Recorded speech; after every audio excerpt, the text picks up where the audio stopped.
मंडळींनो, नात मुंबईक जाता म्हणून आये हसूड घालीत घालीत लेकीकडे गेली. मग काय लेकीन ग्लासवर पाणी पाजलं आणि ज्या कामासाठी आये खरोखर इलेली त्या कामाक सुरुवात केलं.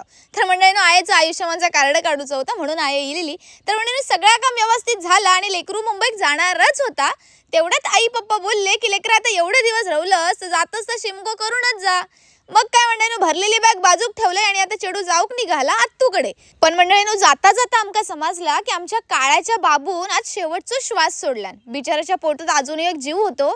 जाम कसा तरी वाटला. शेवटचा आशीर्वाद घेतलाय. तर मंडळींनो, आम्ही ना अगदी दूध दुभता ह्यांच्याकडनं भरभरून घेतलं. बरेच डॉक्टर केल्यानी पण नाही साथ दिल्या. आणि खरंच सांगते, पाळलेले प्राणी आहेत ना, ते जोपर्यंत आपल्याकडे हत ना तेव्हा जेवढा भारी वाटतं ना, तेवढाच ते जेव्हा जातात ना तेव्हा खरंच सहन न होण्यासारखे दुःख होत असतात. तर मंडळींनो, 1-1.5 तासाचा प्रवास करून आता मी येऊन पोहोचलाय आत्तूकडे. तर हे भावाशी मग नेऊ गेलेलो. तर मंडळींनो, एक काळ असं होतो की मी आमच्या तोरसा फाट्यावर हेका स्कूटी घेऊन हानूक जायचंय.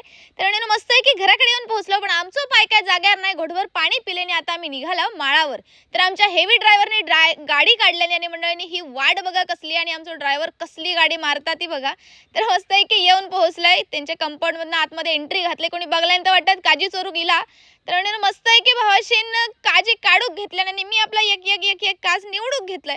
तर मंडळींनो, हे काजी निवडताना माका दिसले हुमले. तुमका माहितच काय मंडळींनो हे हुमले? ह्यो जर डसलो ना तर असा थया थया नाचक होता ना की विचारू नको. तर मंडळींनो, काजी काढता काढता म्हटलं माका एक गर दे रे. तर अख्खं गर भावाशीन काढून दिला मंडळींनो. आणि मस्त आहे की 2-3 असे गर खाल्ले. आणि जसे 6 वाजले तसं गाशा गोशा गुंडाळूक घेतला आणि मंडळींनो परत त्याच वाटेने आता घरात निघाला. आता पुढे काय करतंय तर बघूया पुढच्या भागात.